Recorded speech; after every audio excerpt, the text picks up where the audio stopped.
जय जय अम्बे। जय श्री कृष्णा। राधे राधे। आप सबका स्वागत है, अभिनंदन है। विगत 51 से ज़्यादा दिनों से हम सब संवाद सेतु के माध्यम से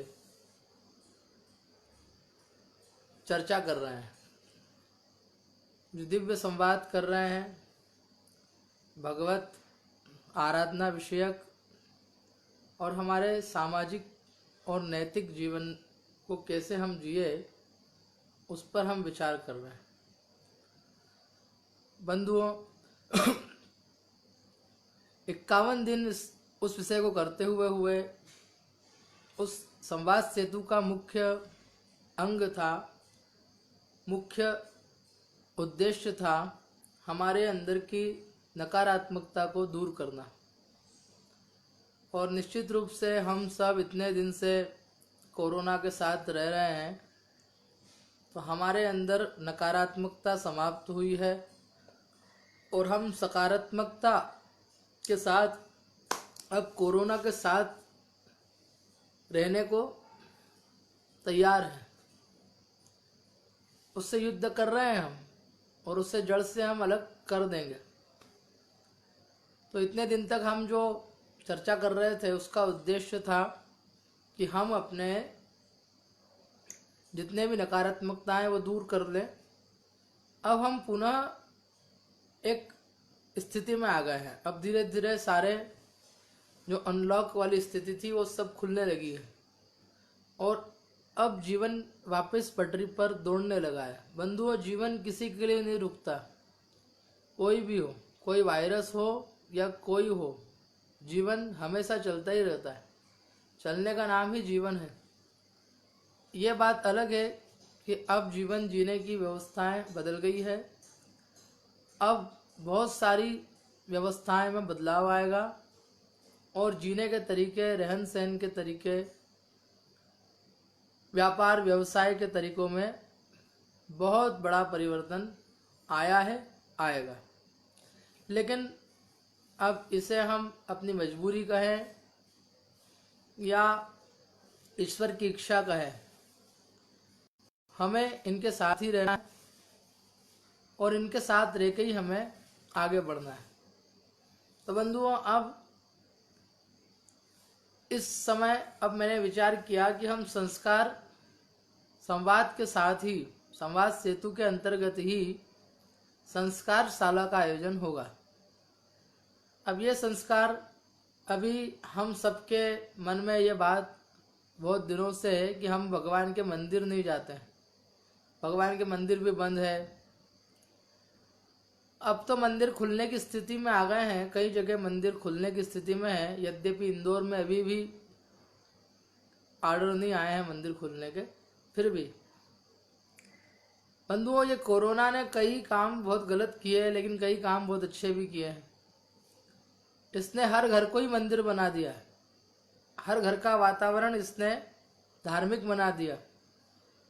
हर व्यक्ति रामायण देख रहा है, महाभारत देख रहा है, कोई भगवान कृष्ण की कथा सुन रहा है, कोई जप कर रहा है, कोई अनुष्ठान कर रहा है, कोई रोज रामचरितमानस का पाठ कर रहा है, कोई हनुमान चालीसा का पाठ कर रहा है।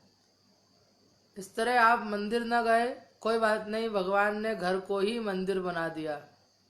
घर में ही मंदिर की स्थिति हो गई। दिन भर धार्मिक वातावरण, दिन भर सकारात्मक वातावरण, दिन भर आध्यात्मिक वातावरण, शुद्ध आहार, सात्विक आहार और कम में जीवन जीने की व्यवस्था। ये सब भगवान ने हमें बता दिया कि ऐसे भी जीवन जिया जा सकता है। बंधुओं, मैंने आपसे पहले ही कहा था कि अब हम थोड़ा सा व्यवस्थाओं को बदलेंगे, और उसी क्रम में आज दोपहर में मुझे लगा कि आज से ही, क्योंकि आज द्वितीया है, द्वितीया से नया कोई कार्य हम प्रारंभ करते हैं, तो आज से ही हम अपने क्रिया में संस्कार शाला इस नाम से ये आयोजन होगा। देखो, संस्कार का मतलब मैं 16 संस्कार पर बात नहीं करूंगा कि 16 संस्कार कौन से होते हैं, नहीं। मैं आपसे भारतीय संस्कृति, भारतीय परंपरा और साथ ही भारतीय सनातन शिक्षा के विषय में बात करूंगा और हमारे रोजमर्रा के जीवन में क्या परिवर्तन आया है उसकी मैं बात करूंगा, उसमें हमें क्या परिवर्तन लाना चाहिए उसकी मैं आपसे बात करूंगा। अपने इन विषयों पर संस्कार, शिक्षा, स्वाध्याय और भारतीय परंपरा के संदर्भ में आपके कोई भी प्रश्न हो तो आप वो प्रश्न मुझसे कर सकते हैं। भारतीय परंपरा से संबंधित कोई भी प्रश्न आपके मन में हो, भारतीय शिक्षा के लिए आपके लिए मन में कोई भी प्रश्न हो तो आप वो प्रश्न मुझसे पूछ सकते हैं। हम रोज किसी एक विषय पर बात करेंगे और उन विषयों से संबंधित कोई प्रश्न आपके मन में हो तो आप कर सकते हैं। धर्म संकट आपको हो, धर्म संकट मतलब धर्म के विषय में कोई आप ऐसा कोई कार्य कर रहे हैं जो नहीं हो पा रहा है या मन को दुविधा होती हो तो उस पर हम चर्चा करेंगे। बंधुओं, आज का जो विषय, यह विषय है परिवार। आज जो पहले दिन में संस्कार शायद प्रथम हम जो विषय ले रहे हैं वो है परिवार, संयुक्त परिवार। बंधुओं, परिवार का अर्थ होता है परंपरा, रस री से रीति रिवाज, वा से वात्सल्य और र से क्या हुआ, प से तो हो गया परंपरा और री से हो गए रीति रिवाज, वा से हो गया हमारा वात्सल्य और बचा है र, तो र से होता है। ये चारों चीजें हमें परिवार से मिलती है और ये चारों चीजें अब जैसे ही ये संयुक्त परिवार समाप्त हुआ, चारों चीजें अब समाप्त होने लगी है। कैसे? अब परंपराओं पर चर्चा नहीं होती है। किसी की शादी हो, कोई और धार्मिक आयोजन हो, व्रत उपवास हो, पहले घर के बड़े बुजुर्ग परंपराओं के विषय में बताते थे। अब एकल परिवार में परंपराओं का कोई ज्ञान नहीं है कि पितरों का पूजन कब करना है, श्राद्ध कब करना है, शुद्धता से कैसे रहना है। वो सब पहले संयुक्त परिवार में हो जाता था। पहले घर में जो सबसे बड़ा होता था वो मुखिया, उसके कहे अनुसार सारा घर चलता था।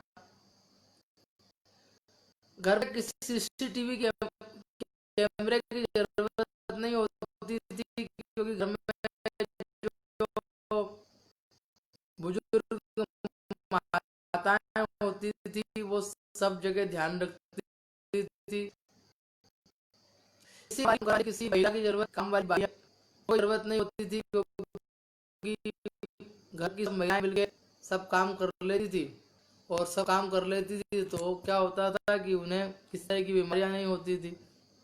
अब हुआ यह कि हमारे सबके घर में रहते 3 लोग हैं, लेकिन 3 लोगों में हमको कपड़े धोने के लिए अलग आती है, भोजन बनाने के लिए अलग आती है, इस तरह से झाड़ू लगाने के लिए अलग आती है। तो संयुक्त परिवार का जो गठन हुआ इसने हमारे संस्कार को बहुत बड़ा नुकसान पहुंचाया है, बहुत बड़ा। पहले महिलाओं के जापे की व्यवस्था घर में हो जाती थी, अब उन्हें डॉक्टर के भरोसे ही रहना पड़ता है। परंपराएं सब जीवित थी, हर व्यवस्था की परंपरा का ज्ञान हमारे बुजुर्ग देते थे कि ये परंपरा है, हमारी कुल परंपरा है, हमारे समाज की परंपरा है, हमारी धार्मिक परंपरा है। पहले आपने देखा होगा कुछ दिन पहले तक दिवाली में हम सब एक दूसरे को मिठाई दिया करते थे। पूरी कॉलोनी में हम एक दूसरे को अपने घर की बनाई हुई मिठाई दिया करते थे। अब वो परंपरा नहीं रह गई, समाप्त हो गई।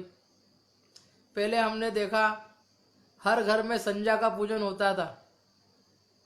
आजकल वो संध्या का पूजन नहीं होता। हर घर में पहले 12 ही महीने रंगोली बनती थी, अब 30 त्योहार पे कभी बन जाती है तो बन जाती है। इसके अलावा पहले इतने रिश्ते जो रहते थे, आजकल उन रिश्तों की कदर नहीं रह गई, अब सम्मान नहीं रह गया। बड़े बुजुर्गों के प्रति जो पहले स्नेह हुआ करता था वो स्नेह नहीं रहा, उसके कारण विघटन हो रहा है। माता पिता बच्चों को संस्कार नहीं दे पा रहे क्योंकि दोनों कमाने के लिए जाते हैं। पहले घर की व्यवस्था में बुजुर्ग रहते थे जिनके साथ बच्चे होते थे, तो बच्चे रहने से क्या होता था, पहले जो बच्चे थे वो अपने दादा दादी के साथ रहते थे और दादा दादी उन्हें संस्कार देते थे। आजकल वो व्यवस्था समाप्त हो गई है। इस तरह से संयुक्त परिवार का विघटन हमारे संस्कारों के लिए सबसे ज्यादा हानिकारक हुआ है और इसी से संस्कृति का ह्रास हो गया। रचनात्मकता की बात करें, पापड़ बनाना हो, बड़ी बनाना हो, अचार बनाना हो, ये सारी बातें कोई कन्या अपने माता से सीख लेती थी। आजकल व्यवस्था नहीं रह गई। उसके साथ ही जितने रीति रिवाज है, विवाह के समय कौन सा गीत गाना है, मृत्यु के समय कौन सा कार्य करना है, पितरों को किस तरह से मनाना है, रात जगह कैसे करना है। पहले वो हम देखते थे हमारे पास में ही एक परिवार में जो संध्या पूजन होता था, गौर गौर गणपति ईसा पूजे पार्वती, इस तरह से वो बोलते थे, सारी महिलाएं इकट्ठी होती थी। अब वो केवल एक प्रदर्शन रह गया। छोटे बच्चे जो पहले अपने माता पिता के पैर छुआ करते थे, आजकल बड़े भी अपने माता पिता के पैर नहीं छूते क्योंकि माता पिता स्वयं माता पिता के साथ रहने की व्यवस्था अब समाप्त होती जा रही। तो इस तरह से परंपरा, रीति रिवाज और वात्सल्य, जो वात्सल्य का भाव था, मैंने आपको शायद कल भी निवेदन करा था कि माता पिता में भी निष्ठुरता आई है और सबसे ज्यादा निष्ठुरता आई है बच्चों में। बच्चे एक बार अगर विदेश चले जाएं और विदेश से आने के बाद वो माता पिता को समझते ही नहीं है कुछ भी। जिन परिवारों में संस्कार नहीं है वहाँ माता पिता के जो बच्चे होते हैं, वो बच्चे यद्यपि खूब धनाढ्य होते हैं लेकिन वो अपने पिता को, माताओं को दर दर की ठोकरें खाने के लिए छोड़ देते हैं। ऐसे कई उदाहरण हम देखते हैं। मैंने कल ही फेसबुक पर देखा, एक पूरी स्टोरी देखी कि जिनमें दो भाइयों ने आपस में माँ को कभी इधर कभी उधर करके आखिरी में रेलवे स्टेशन पे छोड़ दिया और वो वहीं पर परेशान हो रही है। इसका अर्थ ये है कि संस्कार की कमी। मोबाइल नाम का एक शत्रु हमारे पास आ गया। पहले बच्चे पढ़ाई करते थे, पहले माता पिता अपने साथ बच्चों को बिठा के, आप देखो पहले परंपरा थी दशहरे पे सब लोग एक दूसरे के पैर छूने जाते थे। अब कोई भी कहीं भी दशहरे पे पैर छूने नहीं जाता, सबके सब अपने हाथों पे दे देते हैं, जो कि केवल एक औपचारिकता है। किसी में भी अंदर तक कोई ये भाव नहीं रहा कि भैया हमें किसी के यहाँ पैर छूने जाना है, दिवाली मिलने जाना है। वो भाव बाहर तो ठीक है, अपने लोगों से मिलने की स्थिति अब समाप्त हो गई। तो एकल परिवार होने से आदमी की क्षमताएं समाप्त हुई, संस्कार समाप्त हुए, शिक्षा व्यवस्था केवल उदाहरण के लिए रह गई और दूसरे संस्कारों की तरफ किसी का भी ध्यान नहीं, क्योंकि जाए तो भी वो कुछ से हमारे संस्कृति का बहुत बड़ा ह्रास हुआ है, बहुत बड़ा ह्रास हुआ। और उसके कारण पतन हुआ है। उस पतन में सबसे ज्यादा हमारे यहाँ जो दुराचार की स्थिति हुई है, सबसे ज्यादा जो चरित्र का दूषिता, चरित्रों में दूषिता जो है वो भी इसके कारण ही है। कोई बोलने वाला नहीं, कोई टोकने वाला नहीं। विवाह होते से ही बच्चे अपने माता पिता से अलग हो जाते हैं। उसके बाद जो जीवन होता है वो स्वच्छंद होता है। माता पिता, बड़े बुजुर्ग जो होते हैं वो हमारे ऊपर छत्र के ऊपर, वो छत्र नहीं है, हम मन से जीवन जीते। स्वच्छंद विचरण करने वाला व्यक्ति कभी सुखी नहीं हो सकता। और एक बात कही है वेदों में, संस्कार हीना न पुनन्ति वेदा। जो संस्कारहीन है उसको वेद भी पवित्र नहीं कर सकते। फिर आप चाहे कितने ही पूजा करो, पाठ करो, भगवान का नाम जपो, लेकिन आपके संस्कार अगर खराब है तो आपको वेद भी पुनीत नहीं कर सकते, ब्रह्मा जी भी आ जाए तो भी पवित्र नहीं कर सकते। और जब पवित्रता नहीं है, जिस घर में पवित्रता नहीं है, जिस कुल में पवित्रता नहीं है, फिर वो उसका तो सब व्यर्थ है। आजकल महिलाएं स्वच्छ अपने स्वच्छंद विचारों के लिए मॉडर्न युग में आने के एक हिसाब से किसी तरह की व्यवस्था को मानती नहीं है। कोई शुद्धिकरण आजकल रह नहीं गया। पहले माताएं सब घर के रसोई घर में, पहले एक तो अग्नि अखंड होती थी, आजकल अग्नि तो सब बदल गई व्यवस्था गैस आने के कारण। लेकिन आज पहले रसोई घर में प्रवेश ही वो करता था जिसने स्नान कर लिया हो, जो शुद्ध हो। इसलिए उसमें से, रसोई में से रस आता था, रस रूपी परमात्मा वहां से प्रकट होता था। रसो वही रस मतलब परमात्मा, और वो परमात्मा उस रसोई में से प्रकट होता था और हमारी बुद्धि को सत्व करता था। आहार शुद्धो सत्व शुद्धि।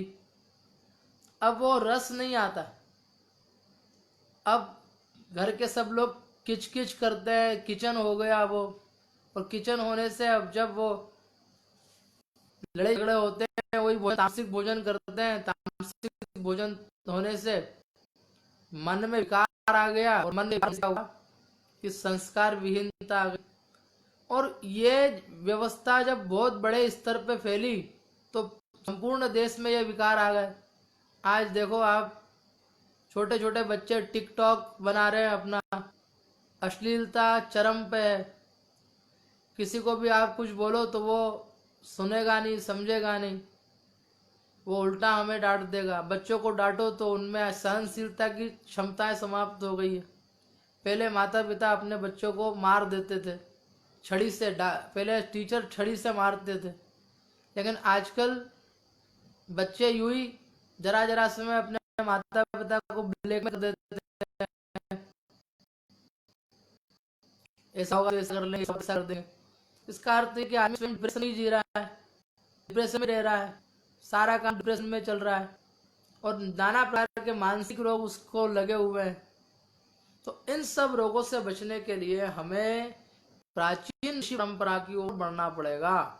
हमें खंगालना पड़ेंगे अपने ग्रंथों को, हमारे स्मृति ग्रंथ, हमारे पुराण, जो भगवान तक की दिनचर्याओं के विषय में बताते हैं। किस तरह से भगवान ने इस धरती पर आके अपने जीवन को जिया, किस तरह से भगवान के भक्तों ने अपने जीवन को जिया, किस तरह से शिष्यों ने अपने गुरु के प्रति आचरण किया है, किस तरह से गुरुओं ने अपने कर्तव्य का पालन करते हुए इस राष्ट्र को समृद्ध बनाने के लिए अपनी विद्या को किया, किस तरह से भारत भूमि पर त्यागी महापुरुष है, समर्पण और शिक्षा का स्तर कैसे बढ़े, शिक्षा के साथ ही त्याग की भावना बढ़े, वैराग्य की भावना बढ़े, और स्वतः ही छद्म नहीं, स्वतः जो राष्ट्र प्रेम हो वो कैसे बढ़े, ये हमारी शिक्षा से, इसका पहला संस्कार हमारे परिवार से बनता है। जब हम क्या कहते हैं, मातृ देवो भव, पहला सूत्र संस्कार का पड़ा घर से, हमारे परिवार से। और पहला सूत्र क्या पड़ा, मातृ देवो भव, माता ही हमारी देवता है। पहला सूत्र, सबसे पहला संस्कार यही कि मातृ देवो भव। अब वो मातृ देवो भव समाप्त हो गया, इसलिए थोड़े बड़े होने के बाद बच्चे अपनी माँ को अनाथालय में भेज देते हैं। उसके पीछे कुछ कारण हमारा भी है। कारण यह है कि हम अपने अनुसरण में वो कार्य नहीं करते जो बच्चे करें। तो संस्कारों की पहली शिक्षा माता पिता को देना चाहिए अपने बच्चों को। तो मातृ देवो भव, पितृ देवो भव, आचार्य देवो भव, ये भावना कब जागेगी, जब पिता अपने माता पिता का सम्मान करेंगे। जब पिता और माता वो अपने बुजुर्गों के पैर छुएंगे तो बच्चा फिर उनके पैर छुएगा। एक घर की बात है, एक घर में एक कुपुत्र ने अपनी माँ को बाहर गैरेज में रहने का स्थान दिया। उसको लगा कि लोग रोज आते हैं, मेरी माँ बहुत चिल्लाती है, बीमार रहती है, लोग देखते हैं अच्छा नहीं, तो गैरेज में रख दिया। उनके भोजन के लिए लकड़ी थाली बनवाई। वो थालियों में उनके लिए अलग से भोजन नौकर के हाथ पहुंचाया जाता था। एक दिन जब वो भोजन की थाली आई तो बच्चे ने कहा कि ये, बच्चे को नहीं पता था कि मेरी दादी को इस पात्र में भोजन दिया जाता। तो उस बच्चे ने अपने माता से पूछा कि माताजी, मम्मी ये क्या है? तो उसकी मम्मी ने बताया कि ये तुम्हारी दादी के भोजन का पात्र है। अच्छा ठीक है। एक दिन वो बच्चा कुछ हथौड़ी लेके आया, एक लकड़ी कुछ लेके आया और कुछ बनाने लगा।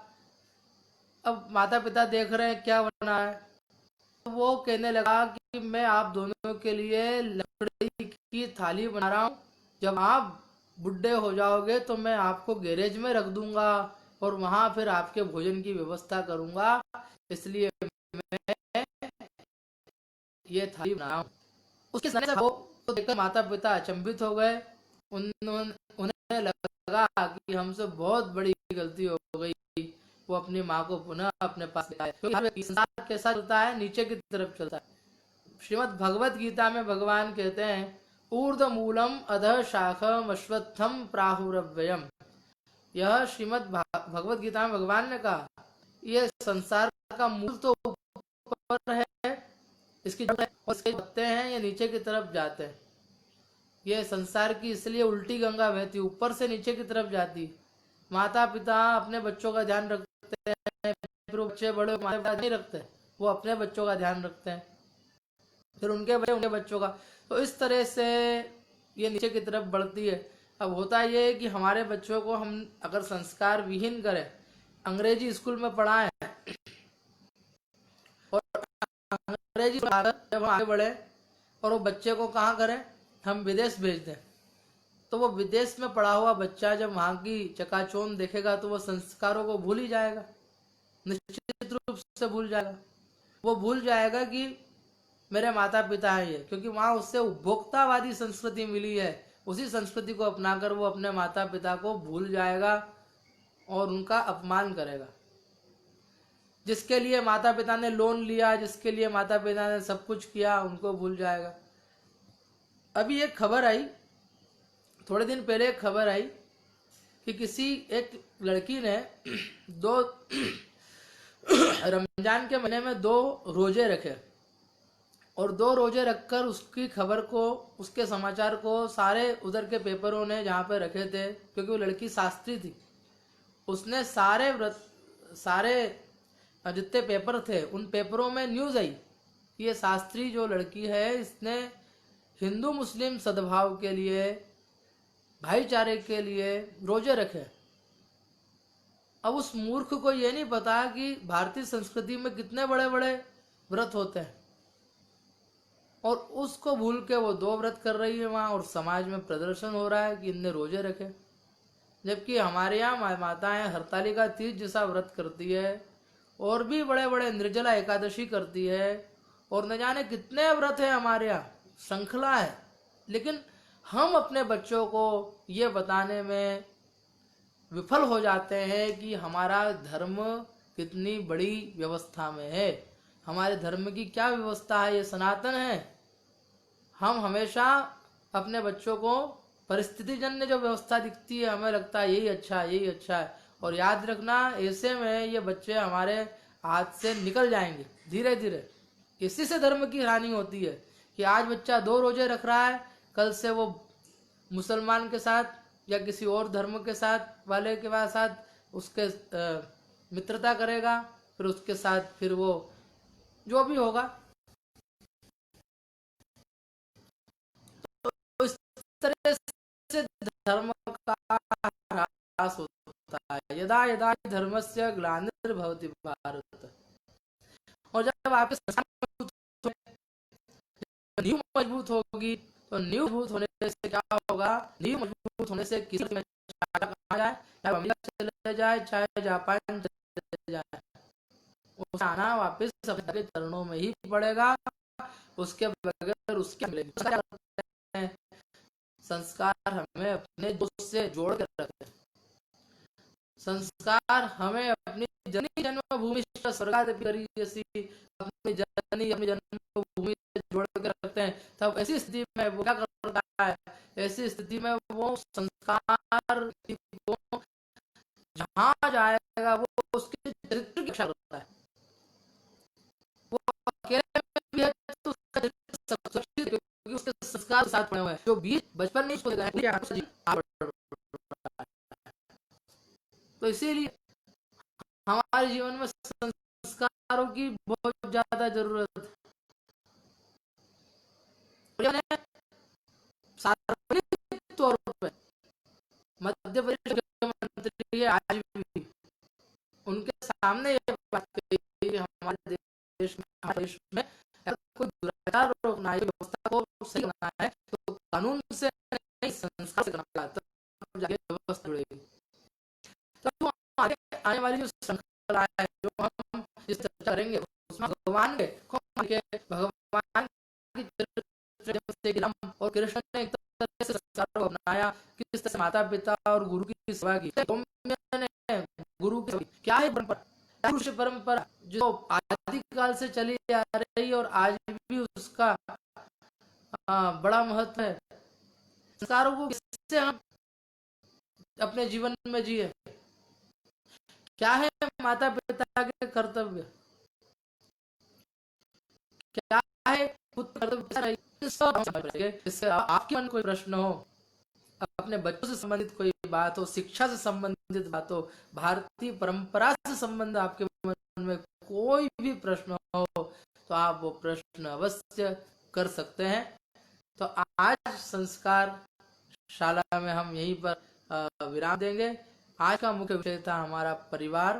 प से परंपरा, परिवार अगर रहता है तो परंपरा जीवित रहती है। र से रीति रिवाज, सारे रीति रिवाज, सारे रिश्ते, सारे संबंध हमारे जीवित रहते हैं। जब संयुक्त परिवार रहता है तो भाई भाई से संबंध व्यवस्थित रखता है। जब संयुक्त परिवार नहीं होता है तो कौन भाई, कैसा भाई, महीनों में एक बार मिल रहे, साल में एक बार मिले ना मिले, किसी में आपस में कोई सामंजस्य नहीं।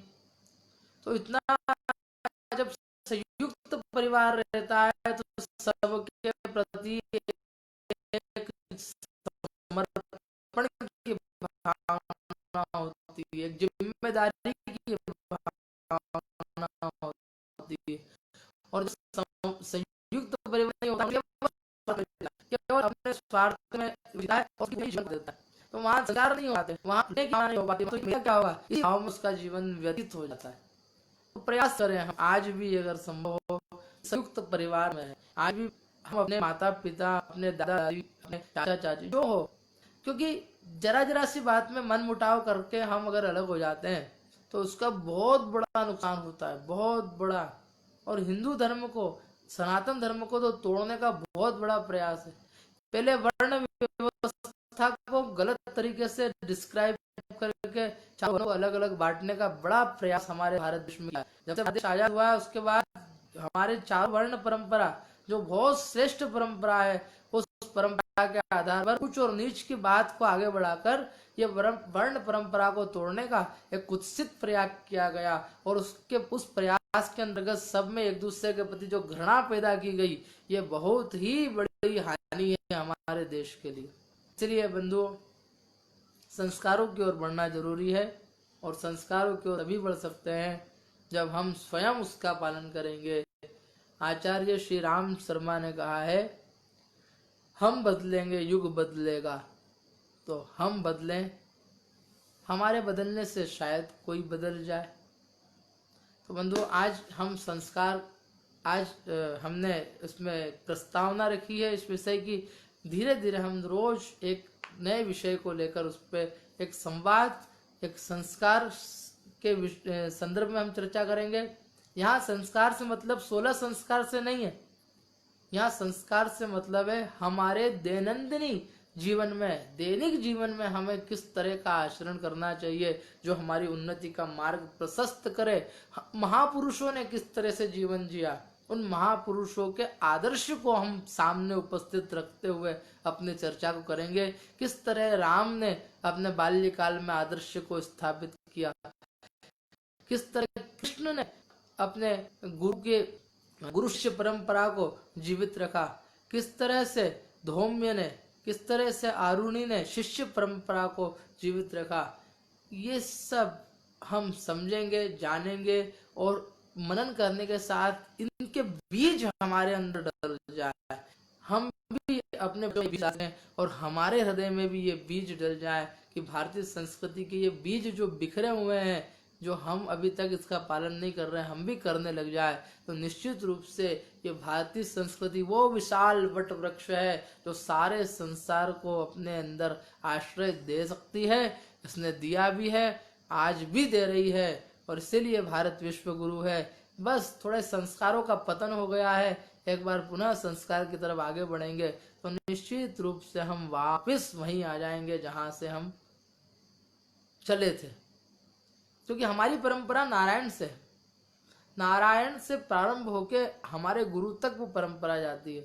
हम तो वहां से प्रारंभ करते हैं, सृष्टि के प्रारंभ से हमारी गुरु परंपरा चालू हुई।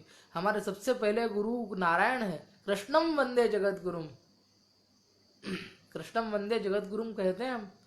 तो नारायण से प्रारंभ होकर अस्मत् आचार्य पर्यंत वंदे गुरु परंपरा। क्या है गुरु परंपरा, क्या है शिष्य और गुरु की व्यवस्था, क्या है के बीच बनने वाला प्रेम और सामंजस्य और कर्तव्य, किस तरह से शिक्षक अपने छात्रों के माध्यम से राष्ट्र करता है। इन सब छोटी छोटी सुंदर कथाओं के माध्यम से हम संस्कार के बीज को डालने का और उन्हें अंकुरित करने का प्रयास करेंगे। तो आज के सत्र को हम जो रोज कर रहे हैं हनुमान जी का शरण, और साथ में कोरोना चल रहा है, भगवान महामृत्युंजय का भी स्मरण हम कर रहे हैं। तो नित्य की भांति आज भी और अभी रोज हम ये हमारा नहीं देंगे तो आंखें बंद करके हनुमान जी का स्मरण। ओम जय जय जय हनुमान गोसाई कृपा करो गुरुदेव की नाई। जय जय हनुमान गोसाई कृपा करो गुरुदेव की नाई। जय जय जय हनुमान गोसाई कृपा करो गुरुदेव की नाई। जय जय हनुमान गोसाई करो गुरुदेव की नाई। जय जय जय हनुमान गोसाई कृपा करो गुरुदेव की नाई। जय जय हनुमान गोसाई कृपा करो गुरुदेव की नाई। जय हनुमान गोसाई कृपा करो गुरुदेव की नाई। जय हनुमान गोसाई कृपा करो गुरुदेव की नाई। जय जय जय हनुमान गोसाई कृपा करो गुरुदेव की नाई। जय जय जय हनुमान गोसाई कृपा करो गुरुदेव की नाई। जय जय जय हनुमान गोसाई कृपा करो गुरुदेव की नाई। जय जय जय हनुमान गोसाई कृपा करो गुरुदेव की नाई। मृत्युंजय महादेव त्राहि मां शरणागतं जन्म मृत्यु जरा व्याधि पीडितं गर्भबन्धनैः। मृत्युंजय महादेव त्राहि मां शरणागतं जन्म मृत्यु जरा व्याधि पीडितं गर्भबन्धनैः। मृत्युंजय महादेव त्राहि मां शरणागतं जन्म मृत्यु जरा व्याधि पीडितं गर्भबन्धनैः। मृत्युंजय महादेव त्राहि मां शरणागतं जन्म मृत्यु जरा व्याधि पीडितं गर्भबन्धनैः। मृत्युंजय महादेव त्राहि मां शरणागतं जन्म मृत्यु जरा व्याधि पीडितं गर्भबन्धनैः। मृत्युंजय महादेव त्राहि मां शरणागतं जन्म मृत्यु जरा व्याधि पीडितं गर्भबन्धनैः। मृत्युंजय महादेव त्राहि मां शरणागतं जन्म मृत्यु जरा व्याधि पीडितं गर्भबन्धनैः। मृत्युंजय महादेव त्राहि मां शरणागतं जन्म मृत्यु जरा व्याधि पीडितं गर्भबन्धनैः। मृत्युंजय महादेव त्राहि मां शरणागतं जन्म मृत्यु जरा व्याधि पीडितं गर्भबन्धनैः। मृत्युंजय महादेव त्राहि मां शरणागतं जन्म मृत्यु जरा व्याधि पीडितं गर्भबन्धनैः। मृत्युंजय महादेव त्राहि मां शरणागतं जन्म मृत्यु जरा व्याधि पीड़ितं गर्भबन्धनैः। मृत्युंजय भगवान की जय। सर्वे भवन्तु सुखिनः, सर्वे सन्तु निरामयः, सर्वे भद्राणि पश्यन्तु, माँ कश्चित् दुख भाग भवेत्। सभी सुखी रहें, सभी निरोगी रहें, सबका कल्याण हो। ये कोरोना संक्रमण शीघ्रता शीघ्र समाप्त हो, यही हम सबकी प्रार्थना है भगवान से। तो आज शुभ रात्रि, जय जय अम्बे, जय श्री कृष्णा। कल रात को पुनः 10:30 बजे संवाद सेतु के इस संस्कार शाला में हम सब पुनः मिलेंगे। स्वस्थ रहें, प्रसन्न रहें, मुस्कुराते रहिए। कोरोना से डरने की जरूरत नहीं है, कोरोना से संभल के रहने की जरूरत